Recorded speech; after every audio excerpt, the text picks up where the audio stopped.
So, okay. So with that, I'm going to go ahead and introduce our first speaker during our lunch and listen. And that is going to be Marche Pratt. So I'm going to show her video now. All right. So Marche Pratt is the Assistant Director of Alumni Relations.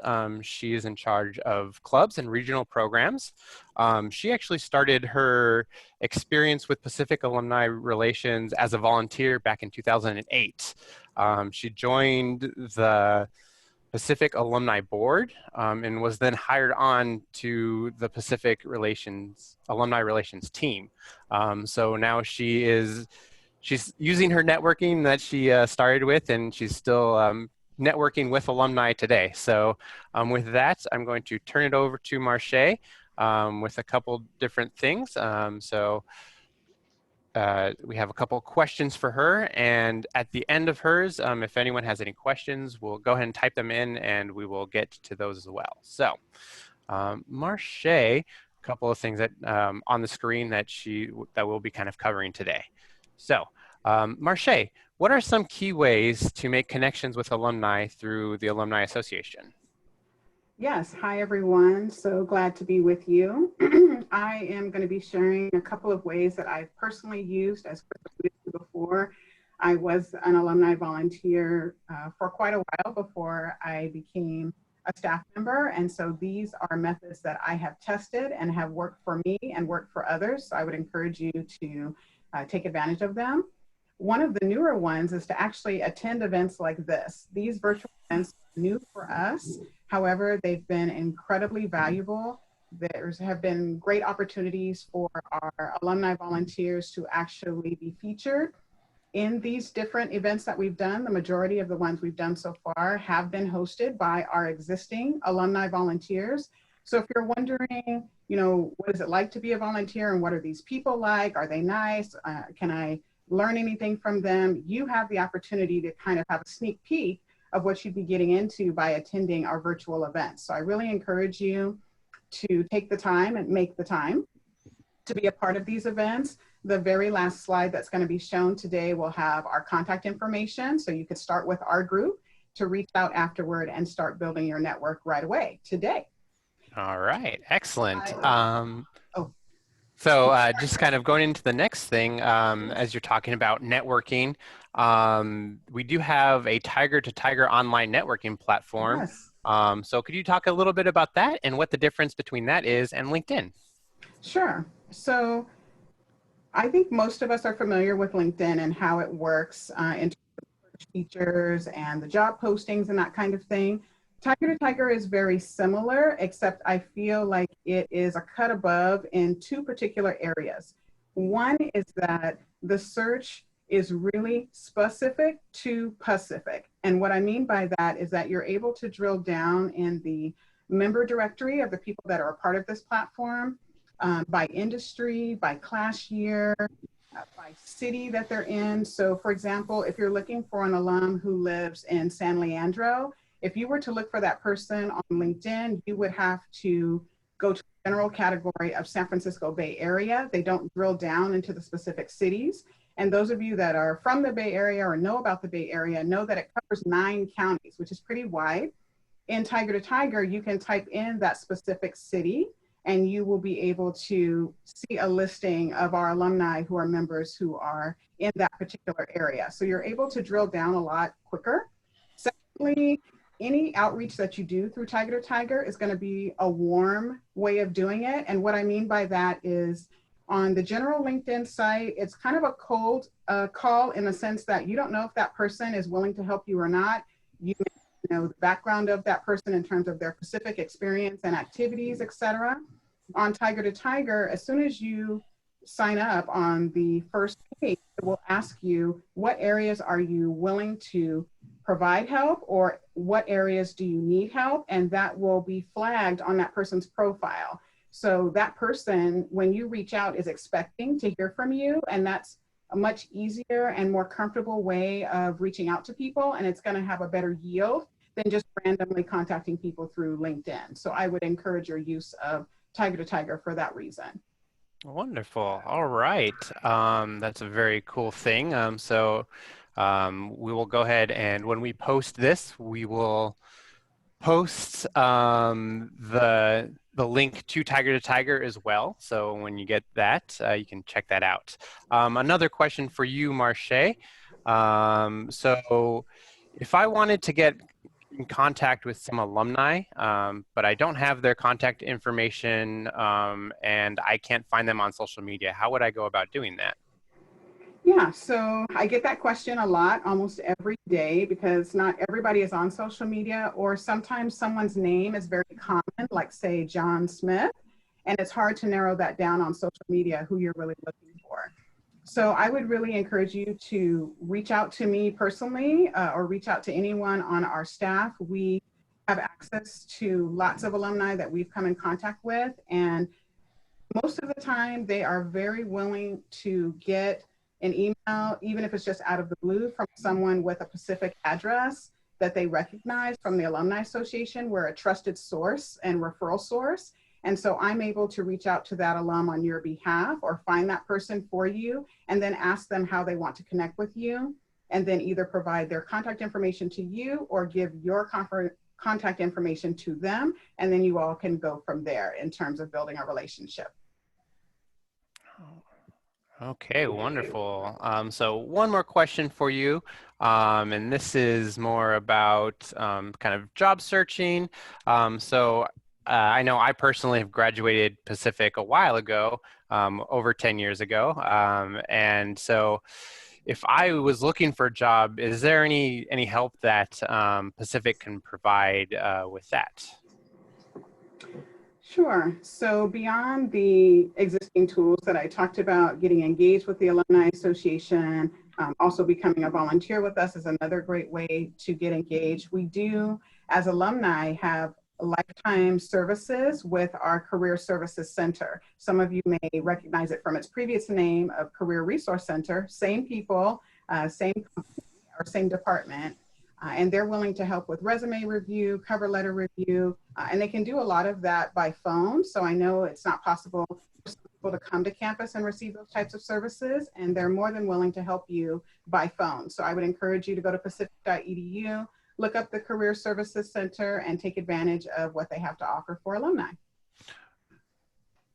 Wonderful. Thank you so much, Marche.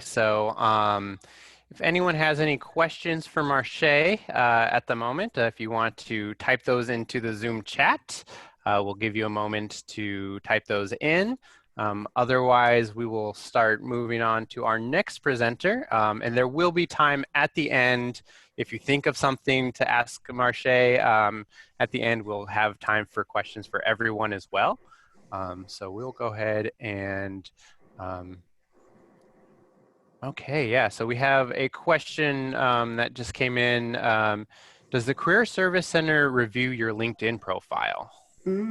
That's a great question. Yes, they're willing to do that. They also have a lot of videos that they've made that you could watch that shows you kind of some tips in that area. The person that I've worked with most closely for that is Daniel Shaw, but any of the career counselors and specialists there would be willing to assist you. So absolutely be with your profile.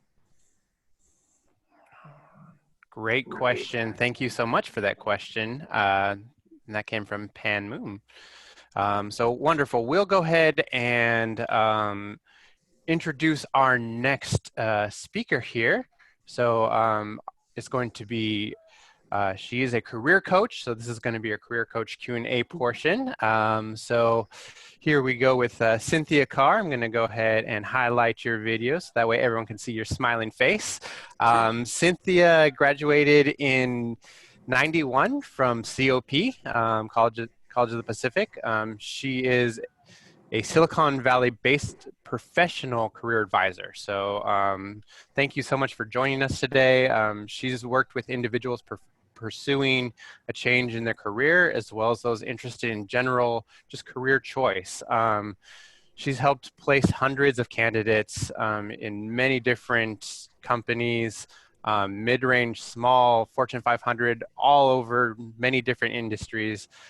So we're going to have her speaking on a couple topics today, and so we'll highlight some of what those are, some of her advice as we kind of go through, ask her some of these questions. So, Cynthia, in 2 minutes or less, could you please share your career path after you graduated from Pacific and how your networks helped you build your career or gain access to job opportunities? Yeah, absolutely. And first of all, thank you for having me. I really appreciate you asking me to be on this panel because I think it's a great opportunity to, especially what's going on in the market today, to network yourself. So I actually jotted down some notes to emphasize how beneficial networking has been in establishing my career. And as I look back, I had 4 major job changes that I did throughout my career through networking. I started my career with an internship that I got actually from my career college counselor at UOP. So I highly recommend using Marche's advice and working with her because they can introduce you to a lot of people. My college counselor introduced me to the hiring manager at KTVU, and that's when I realized the power of networking because I never would have had that opportunity without her. From there, I moved to Washington, D.C. because I wanted to work in politics. I networked with my college roommates' parents who introduced me to an opportunity at the National Senate Committee. And there I also experienced firsthand the value of networking while I worked with senators, US senators on their GOTV, which is Get Out the Vote campaigns. And I saw how they utilized their own networks for the re-elections. I love DC, but I wanted to come back to the Bay Area because this is where I'm from. And so when I came back, I reached out to my friends and my family, and that's who introduced me to someone who hired me to work in the recruiting industry. I ended up working my way up through the field in the industry itself and ultimately became a partner in 2 different firms. And then after a successful career, I took some time off. And that's when my network actually came to me. And they were asking me for help with basically brand marketing themselves. And that's what launched me into my next career, what I'm currently doing and what I love to do, which is help people highlight their skills and experiences through whatever it is, the resume, the LinkedIn, the interviewing and social media platforms, so that hiring managers can see the value and impact that they bring to organizations. And I'm a strong believer in networking and positive interactions because you never know when your paths will meet again. And I'm excited to talk about just networking strategies in our conversation today. And one saying that I think is very applicable to the conversation that we're having, it's about, a lot of times it's not about what you know, but who you know. And I think that's really important. All right. Yeah, wonderful. Thank you so much. That's really awesome learning about how your networking has kind of helped you in your multiple career paths. Let's kind of start at the beginning with the question. As a recent grad, sometimes you come out into the field with little job experience. So can you can you tell us how to build an interesting, compelling online social media profile that's attractive to recruiters, even if maybe you're kind of in the entry level kind of positions? Yeah, you know, I believe everyone has a unique story and something to sell because everybody has something different. So it's not going to be the same for everybody. But I think the question that you are asking is if somebody doesn't have experience or they're coming straight out of college and they don't have the work experience or the internship or whatever it is, you've got to figure out what it is you can bring to the table that is relevant to what jobs are asking for. So when you're looking at the job descriptions and you're reading what they're asking for, you're not per se going to have what they're actually going to be saying they need, but you might have it in a different way. So let's just say you were on a team and you were a team member, or you were the captain of the team, or if you were on the debate team, or you were in a club or activities. You're going to have to highlight those types of skills and show what you can bring to the table. You arrived on time, you took notes, you were the secretary, you were the president, whatever it is, and then relate those to what the companies are asking for. And it's not going to be spot on because you aren't, I'm assuming it's the students we're talking about right now. You're not going to have that experience. So you've got to relate what you've done to what they need in a different way. So always look at the job descriptions and say, okay, they need somebody who's done this. Well, as the team captain, I took the leadership role and I did this. And I made sure that we were always at the games on time. I made sure that we cleaned up after the games. I made sure that everybody wore their uniforms, whatever it is. The same with the debating team. You know, I was the captain of the debate team, or maybe even just a member of the debate team. You don't have to be a captain. Whatever you did, show the impact you brought to that organization. Great, wonderful, yeah, and I think that definitely applies. You know, even if you are probably going into a new sector or a new kind of field, taking your experiences, showing what impact you brought, and then moving those over. Thank you so much. Yeah. So let's see here on the next kind of question that we have on here. If an alumna or alumnus indicates that they're willing to introduce you to their connections, what's the best way to leverage that? Well, obviously, I'm going to say absolutely 100%. If anyone's willing to introduce you to their connections, you should take full advantage of that situation. So when you approach the person who's willing to say, I will introduce you, don't just say, hi, it's me, introduce me. That's not going to work. You have to say what you're looking for, what's your goal, what you're looking for, what you want, and why you think that what you are doing now is applicable to what the companies are looking for or what they want you to do. So you should 100% straight up, you should be contacting them and saying, thank you, I really appreciate you willingness to introduce me. Then explain what it is that you want from them and how that they can best help you introduce you to the next person. But do a lot of research and information before you just approach that person out of the blue and say, you know, here I am, introduce me. That's not the right way. Make sure you really know what you want from that person when you get introduced. Yeah, great. Okay, so looks like we have a question submitted from one of our viewers. What are perhaps some effective ways that you can engage your network? In the past, you know, grabbing a cup of coffee was an option. Now, with social distancing, not so much. Yeah. What are some ways, perhaps Zoom, one-on-one Zoom calls, just suggestions that you might have? Yeah, you know, with today's market, who knows what's going on? Everything's changing constantly, and I totally agree with that. But the one thing we do know, everybody's home. So, and a lot of people aren't working and are bored and they're just around. So it's a great time to reconnect with people. And you might not get the Zoom call, but you might get an email connection or just a phone call, or just say, you know, I know what's going on and it's a crazy time. I just wanted to reach out and see how you're doing. This is, of course, with people that you know who you haven't talked to in a while that you might want to reconnect with again and just to catch up with them. And then at the same time, you're able to tell them your story and say, you know, either you've been laid off or I'm a student. I mean, if we're talking to students right now, utilize the student factor and say, I'm currently a student and I'm starting to think about, you know, my next career or what I want to do, and I'd love your advice.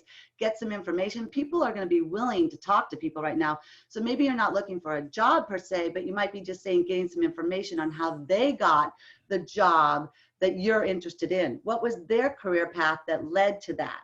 And I would think, I can't guarantee it, but just with the way everything is right now, people are more willing to take those types of calls in today's market than they would be when they're busier at the office.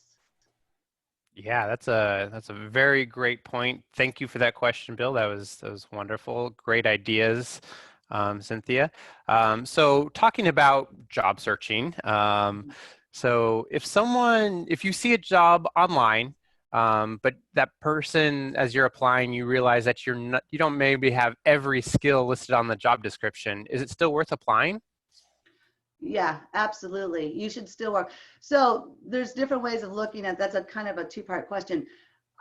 It depends on what level you have those skills experience. So if you have a majority of them, 75%, absolutely you should be applying. Again, though, I always say use your network. I don't like to apply blind unless you really have to. So you should always see if there's somebody that can introduce you to the hiring manager or somebody at the company that can pass your resume along to the hiring manager. Because if you can go in with some sort of a network, you're going to get a better response level. Someone's going to respond to you actually probably more than they would if you just did it blindly. And you're also making sure that they see it, which is the other thing. Back to the question of should I apply if I don't have all the skill sets? So reality is when people are putting up the job descriptions, that's a wish list. They're not really expecting to get 100% of what they're asking for. They'll probably get, 75% or something like that. So you should absolutely still apply. But again, it just depends on what your skills are and what the companies are asking for. But if you go in with, if you have it like 20% and you go in with someone you could still also get a response. It just depends on the situation. Great. So you both utilizing your network and applying, knowing that you might not have all the skills. Right. So one more question before we move on to any other listener questions. If an application says cover letter is optional, should you upload one anyway? Why or why not? Well, that's completely up to you. The answer is that's optional. So you can, but you don't have to. To me, I would recommend it because what they're doing is they're giving you another chance to show what you bring to the table. So a lot of job descriptions, you always see publications, written and oral communications, things like that. So your resume is more of a factual based document that states what you've done along the way in kind of a bullet format or whatever format you want to use. Whereas the cover letter is going to highlight your paragraph writing. But your cover letter should be specific. It should be saying more, and it should be short. It doesn't need to be long. We're talking, maybe 3/4 the page, but it's how you met the person or how you knew about the job itself, who introduced you or how you learned it, LinkedIn, so-and-so, your mother, your brother, who cares? And then it goes into what the job is and then how you can fill that job, what you've done in the past that's relatable to what they need. And then, of course, a sign off of some sort saying you'll follow up in the future.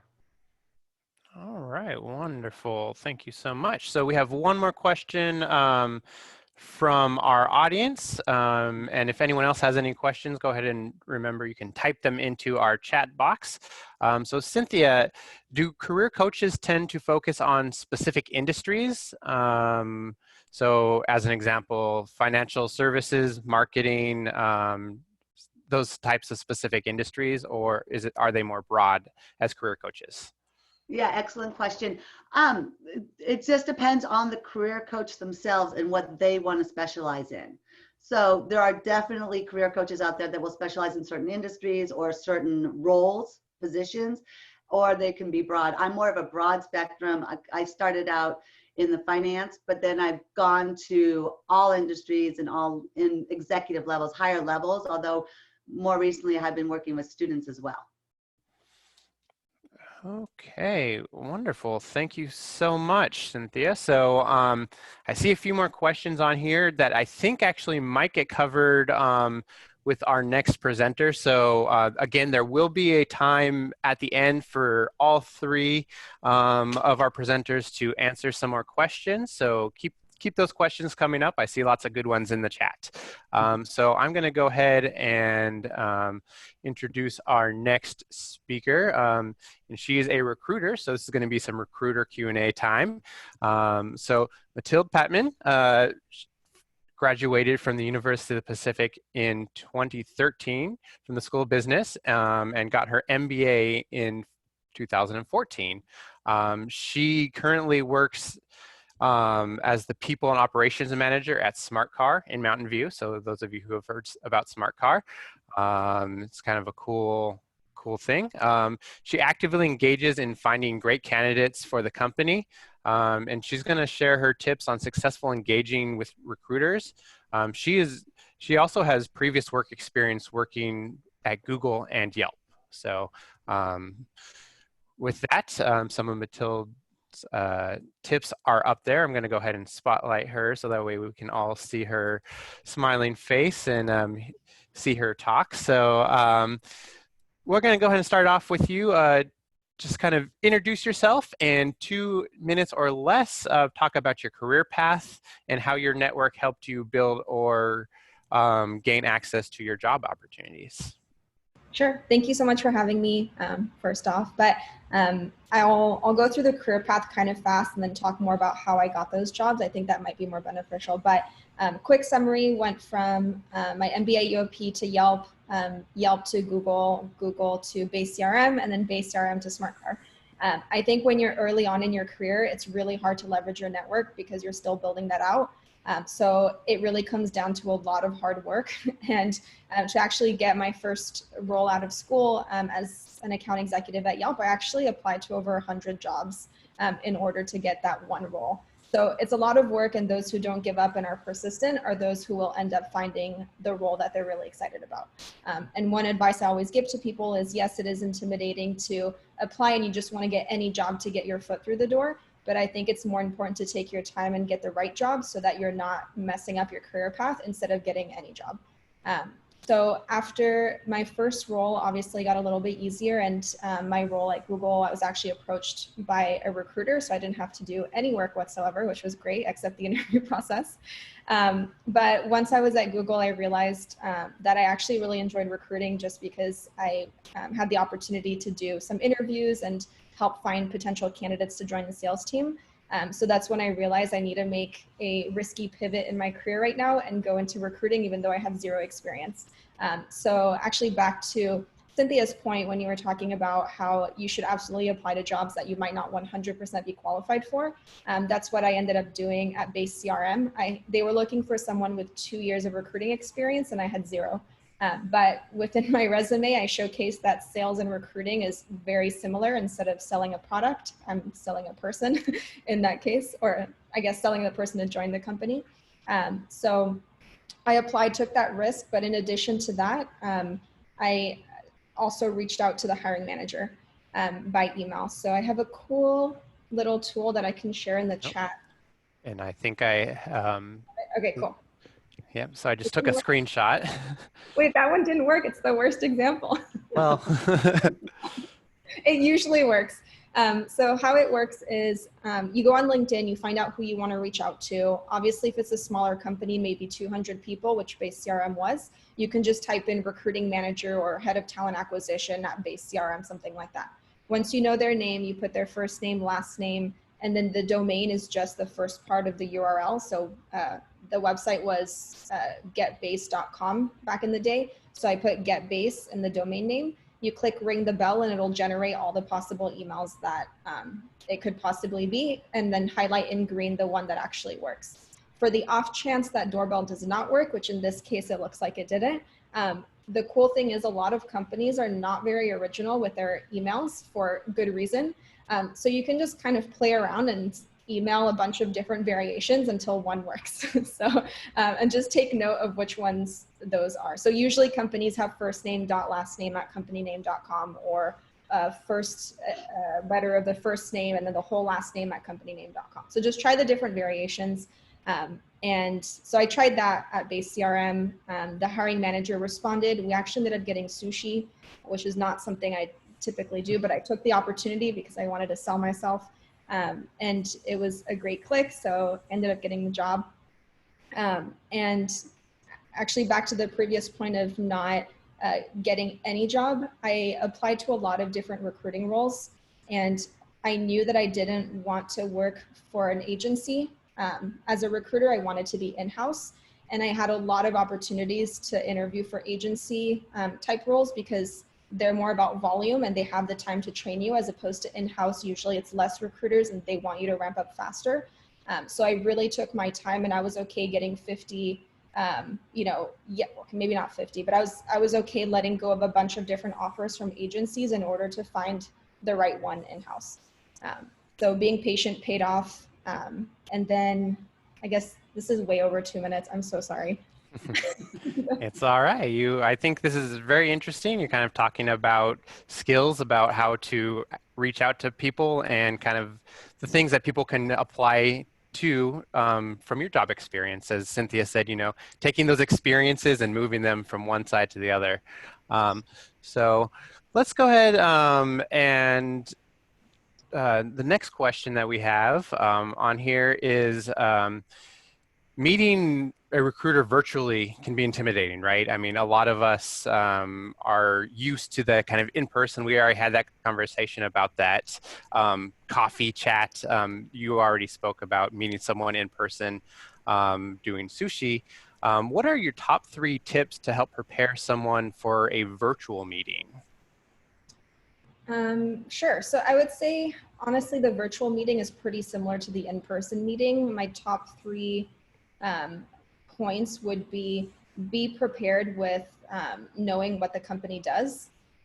There's nothing more I personally feel disrespectful than a person who actually applies to your company, knows nothing about you. So like one example is a lot of people apply to my company Smart Car thinking that we're Smart Car the car. But if they spent literally half a second on the website, they would know that we have nothing to do with it. And it's okay if you don't completely understand and you can ask those questions on the call.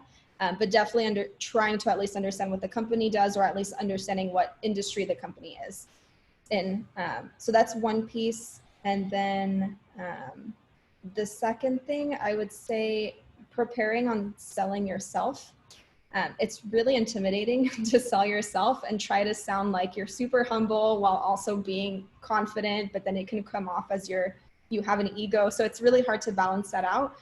So really prepping yourself in advance on how can you sell yourself, but also back it up with data so it doesn't sound super fluffy. Like, I'm a very good communicator, show examples of why that is. Or I'll use a sales example because that's a little bit easier too, but you can say, something like I sell Yelp ads, for example, if I took the Yelp example, and I closed $50,000 in Yelp ad sales every single month, and I had such a great opportunity to win an award as top sales reps, something like that. I totally made up those numbers, by the way. That's not what I sold at Yelp, but to give you an example. And then the last piece is just be yourself. If you're a really shy person, it's okay to kind of fake it till you make it. But if you try to completely not be yourself, it'll shine through on the call, and it'll be really uncomfortable for the other person. So if you're shy, it's okay. Just, be yourself. And at the end of the day, you want to join a company that's going to accept you for who you are, not accept you for the person that you are pretending to be on the call. All right, great. So that talks about some of our virtual interview prep. So once we start those interviews and something goes wrong, how do you kind of recover from that? So wardrobe malfunction. I think people have maybe seen the reporter where his child comes into the room, talks to him, or your computer freezes. Kind of, what are some ways to address those bloopers?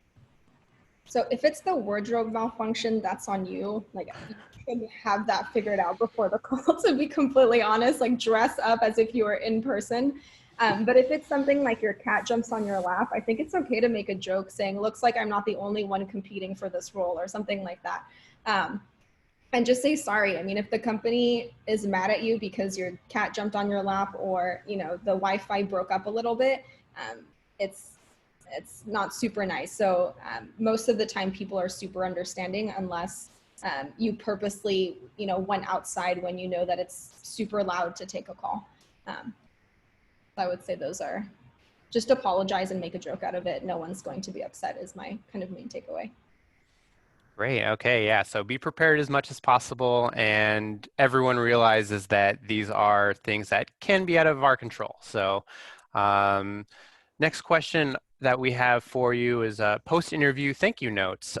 So even though we're doing this all virtually, talking to people, networking, what about those handwritten thank you notes? Or should we do an email? Which way, and what should the message say? Sure. So obviously thank you notes are always awesome, especially since no one really does that anymore. But to be completely transparent, this is more of my personal opinion. I don't know how others feel about this. A thank you note won't change the decision on whether we would move forward with you or not. So I would say that an email is perfectly fine. And it can be, it should be something really short and sweet. Thank you so much for your time, kind of reiterating what you were really excited about in terms of the company and the role. And maybe one last sentence about why you would be a good fit, just to sell yourself one last time. So I would say definitely write an email. It doesn't hurt. But personally, it wouldn't change my mind on if we would move forward with someone or not. Great, wonderful. So if anyone has any questions for Matilda right now, that'd be a wonderful time to type those in.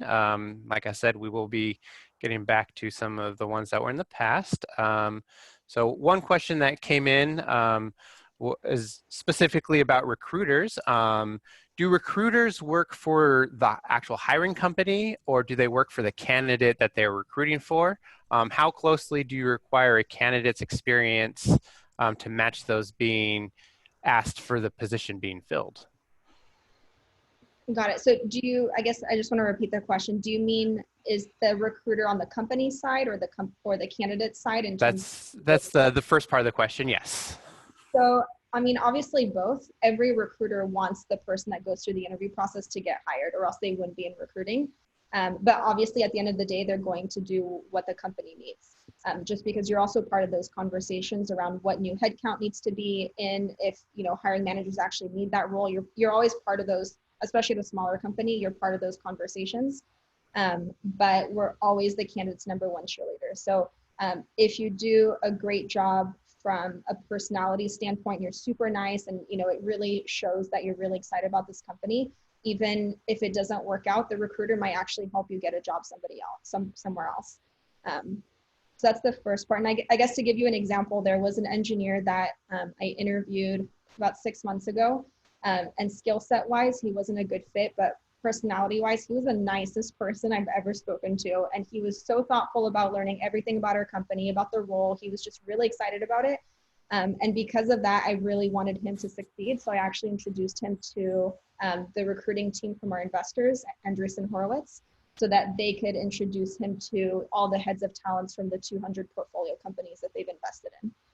So the recruiter is on your side. Just make sure that, you know, you have a good relationship with them. Unfortunately, looking from the other side, a lot of people have negative views on recruiters, thinking that, you know, they don't know anything about the company or something like that. So they feel like they can be a little bit more abrasive, but the recruiter is the decision maker in terms of if you're moving to that next step. So make sure you're making a good impression. Okay, one more question, and then we'll open it up to everybody. And this goes to recruiting, and again, on the online kind of side of things. Is it considered bad taste or weird to send a LinkedIn invite to a recruiter while you're in the process of discussing a role? I don't think so. I think it's totally fine if you just write a little note saying, hey, really excited about this opportunity. Would love to be connected on LinkedIn. All right, great. Wonderful, wonderful. So we are going to go ahead and just talk about some of our key takeaways that we had today, and then we're going to open it up to questions to everyone. I'm seeing some questions coming in, so we'll get to those. But so some key takeaways, asking for help. As Marche mentioned, campus resources are available to you for a lifetime. So you are part of the Pacific family, the Tiger family, Tiger for Life, Tiger to Tigers. We are helping each other network. So just remember that Pacific Alumni Relations is here to help. Pacific Career Resources is here to help for a lifetime. So we are here for you, as well as other Pacific alumni. As Cynthia said, and Matilda also mentioned, building your network. Cynthia mentioned how she networked with her roommate's parents. I mean, you know, you'd continue to find those opportunities, continue to network, just build your network. And as Matilda mentioned, continue applying for jobs. She mentioned applying for over 100 jobs. And both of our host speakers today mentioned that, you know, people are still hiring. They're still looking for things, and now's a great time. People are at home. They're looking to kind of network. They have a little bit more time to take those calls. So definitely, those are some of our key takeaways. So just here are some contacts. I will leave those up to get a hold of some of our presenters. So I'm seeing some questions come in. I'm going to go ahead and ask those, and I will, for whoever ends up answering those, I will make sure I spotlight your video. So just kind of raise your hand, presenter, so that way I can see you, and I'll make sure that I spotlight your, give you the virtual mic, as it were. So question that we have here, can you comment on the salary expectations question? Is recruiting just trying to figure out if you are in the range? And then any tips that you have for answering that question. So the salary expectations questions. All right, so we'll go ahead and spotlight Mathilde here. Sure. So for the salary question, I think, yes, the recruiter is trying to figure out if you are in the range. At the end of the day, they want to make sure that, you know, the expectation is realistic. But one thing that you can ask back is what their range is as well. So I would always highly encourage everyone to just ask the recruiter what their range is, so that you also have transparency around that. Great question. All right. So the next question that I see in here, does alumni relations host any networking events, and what are those like? I'm gonna guess Marche is gonna be the one for that, so I'm gonna spotlight her. Okay, yes, we, under normal circumstances, we do a lot of networking events. I would say every event we do is an opportunity to network. In this new world that we're living in, we do plan on having some virtual events in which we will be able to allow people to network, possibly by industry or by region. So be looking out for that. In the interim, feel free to reach out to me directly if there are particular industries or people that you're trying to connect to, and I'll do my best to connect you to at least 1 or 2 people to get you started. All right, thank you so much. So a couple other kind of talking about people to contact and everything. We have a quick plug that I did not mention, but another way that Pacific helps out our alumni and our students is school resources across Pacific. So faculty are there, and embedded in each school there are career staff members that are willing to help out as well. So thank you very much for that shout out, Margaret. And then just as you all are looking at the screen, just a quick note, Cynthia@car.com only has 1 M at the end of .com. Got a little excited and typed in that extra one. So Hey, Chris, can I say one more thing? I'm sorry. Go ahead and spotlight Marche. Hi. For the person that asked what the event is like, I want to let you know that it is more like a business casual environment. So we're not necessarily dressed very formally. I would say it's very business casual, depending on if it's a happy hour mixer or the environment that we're in. If we're an in-person situation, people are very friendly. Our alumni volunteers will make you feel welcome. They will come to you and say hello. They will introduce you to other people that are at the event. So you don't just walk in the door and look around and have to make your own connection. We'll at least introduce you to 2 or 3 people to get you started, and then you can work the room from there. So it's fun. People enjoy it, and come out and, you know, try an event and see how you like it. If you are thinking, I won't know anybody there, you will know me, because virtually right here. So feel free to approach me if I don't approach you first, in a virtual room or in a physical room, once we get back to that normal way of networking. Happy to help you. Yeah, and just before we jump into the next question, are there costs to these events, Marche? So it depends on the event. Normally, our networking events, we provide some type of appetizers for you all, and then people are on their own if they want to purchase beverages. Sometimes our events are sponsored by a company, so it doesn't cost anything. Generally speaking, our events are free or low cost. If you're experiencing financial hardship, let's say you just got laid off or something like that, and there is some type of cost to go, and you would like to have that cost waived, you could certainly reach out to me. It would be confidential. Just reach out to me and let me know you're having a financial hardship, and I would certainly be welcome to the idea of you coming as my guest. So if that's you, feel free to reach out to me. But generally speaking, for these virtual events, we are not charging any fees. All right, excellent. So just another example of some of the upsides of some of these virtual times that are happening. So I have another question. What are our thoughts from our presenters about addressing ageism in the marketplace? So if we have alumni who are trying to switch jobs or look for new jobs, and they have graduated a little time ago, what is your opinion addressing ageism in the marketplace? So I'll hand that over to Cynthia to answer. So that's also going to depend on the individual. It's a great question and it comes up a lot, obviously. In the end, I've always found that people get a job. It may take a little bit longer because of that or not because of that. You never know what the reasoning is, but eventually people do get the job. And so you've got to stay positive. The other follow-up question to that might be, you know, how much should I put on, and should I take things off my resume or take things off my LinkedIn? And that again is going to be up to the individual.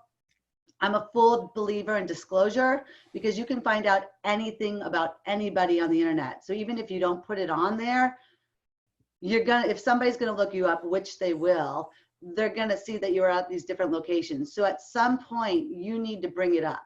You need to be the one that says, oh, and you know, I didn't put on these things on my resume prior because, you know, it didn't pertain to what I'm looking for now. Or I only put in the last 3 jobs on my LinkedIn, but prior to that I was blah, blah, blah. So if you address the elephant in the room and you bring it up before they do, that's gonna be in your benefit, absolutely, because you don't want them to find out after that you didn't disclose something that they're easily gonna find. And I'm not recommending you do that either. It really depends on the person and how they want to present themselves and what they feel comfortable doing. All right, wonderful. Thank you so much. Another question that we have here. How important are LinkedIn recommendations from your references? So people that you're using as your references, how important are those LinkedIn kind of recommendations? Turn that over to Cynthia. Sure. There we go. Okay, so for the LinkedIn recommendations, I think they used to be more important than they are today. If you're talking about the ones that, you know, click the numbers behind the skill sets that say you have 10 people endorsing you, 20 people endorsing you, I think people realize people are just clicking things and it's not as relevant. The flip side, the one where they actually give you references on LinkedIn themselves, they are, I mean, people do look at them and they are important. They're not going to make or break a deal.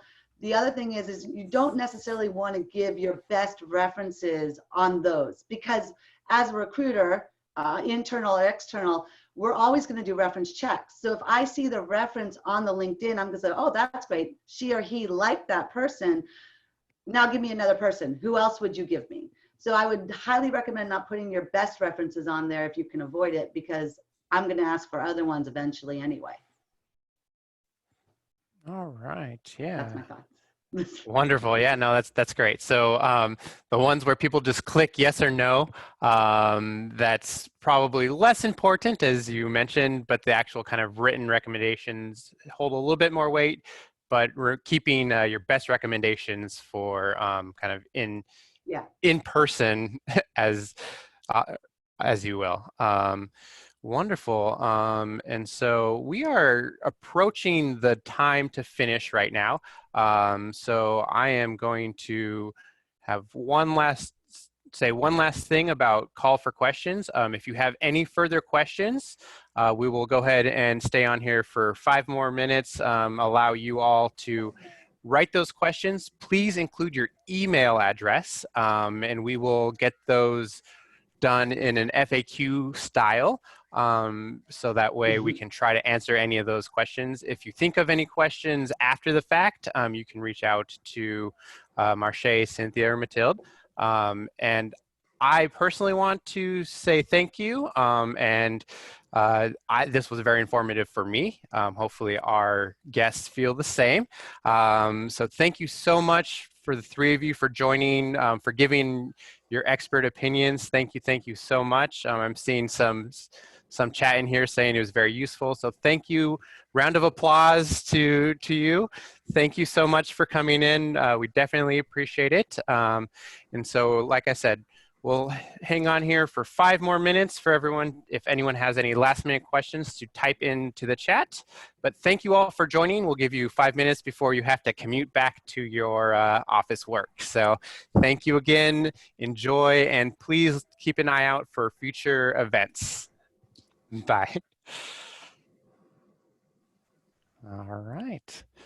Thank you again. Thank you, everyone. So we'll go ahead and leave that up. Just 5 more minutes. We'll go ahead and stop our recording right here.